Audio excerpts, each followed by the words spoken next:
Hi, friends. My name is Cynthia Millhorn, and I am a member of the storytelling community at East Tennessee State University. I want you to come close and imagine, as you see the shadows on the wall behind me, that we are around a campfire and we're about to have a special campfire story before you go to sleep, or anytime that you may want to listen to this. So get cozy and listen up. And I am going to tell you my own special, unique version of the Three Little Pigs. Now, I know you've heard the Three Little Pigs before. I mean, you probably have, but these pigs are different. They are three piglet princesses. And these three piglet princesses, well, they are such good friends. There's Pygmalion, there's Pigstacia, and there's Pigarella. Their whole life, they have lived as the princesses of the kingdom of Hamelot, and their parents have raised them with all of the history of Hamelot, including when all of the pigs came together and they fought back the fierce, evil wolves that tried to come into their kingdom and take it over. But it's been over 100 years since any wolf has been seen in Hamelot. And so some of the younger piglets are starting to not really believe that there is any such thing as a wolf. Well, Pigarella believes, and she spends hours reading about them and studying about them and then going and playing with her sisters to reenact all of the battles. But Pygmalion and Pigstacia are not that into it. Pygmalion is a party pig. She likes to have a good time. And Pigstacia, well, she just wants to fit in and have friends. But something happened that forever changed them. And I'm going to tell you about that. You see, they were reaching the age when it was time for them to be crowned the queens of Hamelot. But there is one rule that exists in Hamelot, one very important rule. And that is that you cannot become the king or the queen until you have spent 1 year living as a common pig among the common subjects of Hamelot. So the day came, and each of the three sisters was given a huge, huge pouch of gold pieces that were to provide everything for them for the coming year. Well, Pygmalion, she was not even thinking next week, let alone next year. So immediately she started spending her money to throw a lavish party to invite all of the pigs in Hamelot and to make friends. And Pigstacia was right behind her. She wanted to make all the friends. But Picarella was like, I don't think so.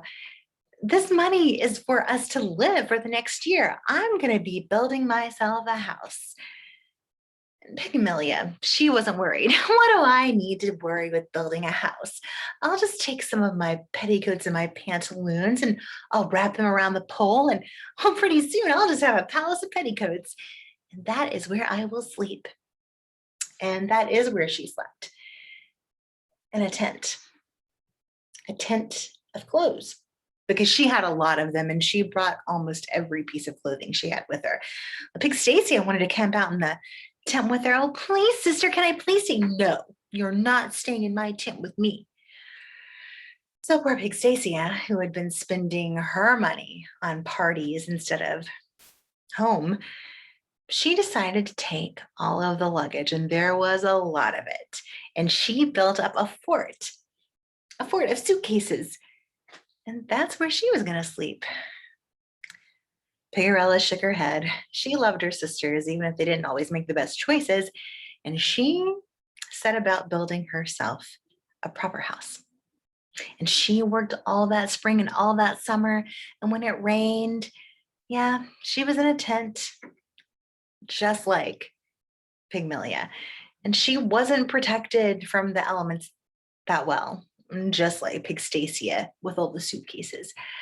But she knew that a little bit of summer or a little bit of spring rain was nothing compared to being virtually outside during the fall and winter. So she kept working on her house. And finally the day came. The house was complete, and she had this amazing party and invited all of the pigs from near and far, all of Hamelot, to come to her housewarming party. And it was a party beyond anything that Pygmalion or Pygstacia had had so far in those few months. And to be honest, Pygmalion was a little bit jealous, and Pygstacia, she was a little bit depressed that she hadn't spent some of her money on a nice house like this. And so as the night wound down and everyone went home, Pigarella looked at her two sisters. Sisters, now that everyone's gone, I have a wonderful surprise for you. Pygmalion and Pygstacia looked at one another. The surprise is I have included in my house 2 rooms, one for each of you, and there are beds for each of you, and there are pajamas. We don't need you to take care of us. We have our own places to stay, thank you very much. Oh, Pygmalion felt very embarrassed that she had not spent her money better, and embarrassed that her sister had thought ahead in a way that she had not. So she was not going to be humiliated in this way and take this. Pygstacia, on the other hand, she wanted to stay. This is amazing, sister, thank you. What? Pygmalion stared at her. We're going home. But I wanted to. Pygstacia is pulled out the door by Pygmalion. She's not even allowed a chance for a second thought. Pigarella pleaded, oh, sisters, please, don't leave. You know, it's fall upon us. The wind is kicking up. And now is the season of the wolf. Oh, I don't believe in any of that. Are you serious? You're not going to scare us like Mom and Dad tried to. We're going home. Pygmalion grabbed Pygstacia by the arm. Pygstacia was reluctant, and she was more than a little bit afraid. But Pygmalion was remarkably strong and pulled her down the way. It was dark outside, like really, really dark. That moon that shone up in the sky like a beautiful gleaming pearl, it gave light. It reflected light down upon the path that led them back to their palace of petticoats and fortress of suitcases. Oh, but the dark on either side of that winding path seemed darker than it ever had before. Pigarella watched her sisters walk until they became tiny little dots on that path and disappeared into the darkness. As soon as they got back to their lodgings, Pygmalion let go of Pygstacia and dove inside of her tent. Sister, do you think that tonight maybe get? No, you're not staying with me. Go to your suitcases. Pygmalion was in a very bad mood. And it wasn't just because her sister wanted to lodge with her. And it wasn't just because Pigarella had been smarter and wiser and built a place for them. It was because she was a little afraid. What if those wolf stories were real? What if the wind began to pick up? And as the wind kicked up, then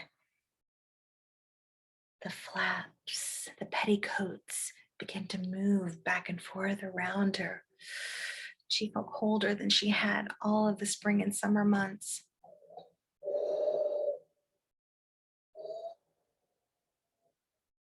And right as she sat there and she tried to get cozy in a blanket, she heard it. Woo!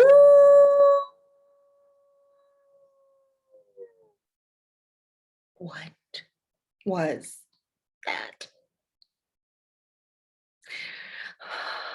Pygmalion was afraid and scared and lots of other feelings. Oh, that couldn't have been. That couldn't have been what she thought it was. I mean, surely it wasn't. There no such thing as wolves. She heard it a second time. Someone was just trying to scare her. She knew it. And she heard the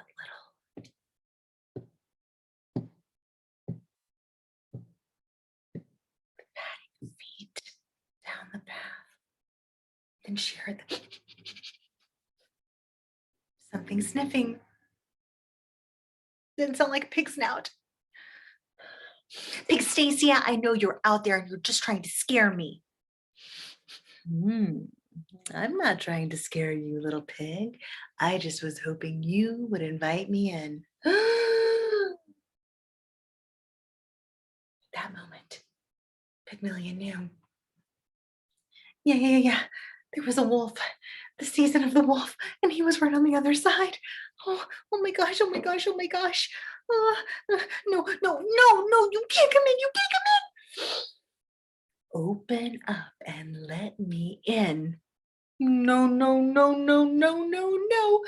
Pygmalion was petrified. But then she knew she had to leave at once or he was going to eat her. And she dove out the back of that tent and she flew right in the middle of the suitcase fortress, and suitcases went flying everywhere. And in the background was that wolf, and he was huffing and puffing and he was blowing, and all of those skirts and petticoats were just flying around that pole. Pantaloons going here, petticoats going there. It was insane. And Pig Stacia, well, she didn't have a chance. Pygmalion grabbed a hold of her and said, he's real, the wolf is real, let's go. And they went running down that path, and they ran until they just tripped and they rolled like just a ball of pig right up, boom, right to the front door of Pigarella. And Pigarella opened that door immediately, and she said, sisters, and she scooped them up, and they were sobbing and crying, and she locked up that door tight. And she said, oh, sisters, I'm so glad you came back.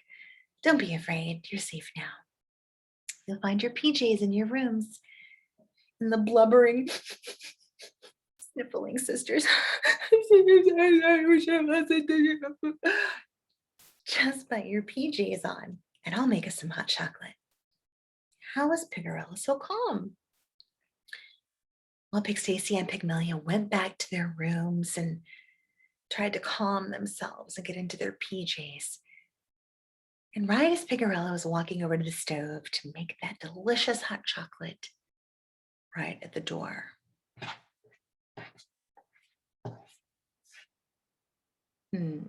scratching at the door. Pigs don't scratch.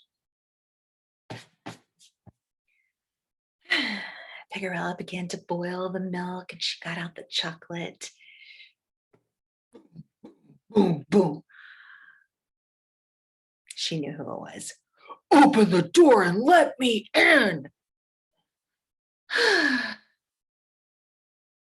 Pigarella took a deep breath. I said, open the door and let me in. She sighed again. Then she turned. She walked to the door. She breathed a deep breath, let it out again, and very calmly and politely said, no.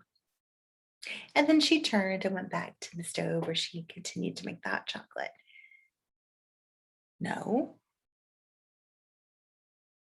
No? What do you mean, no? Nobody says no to me. Definitely not so confidently.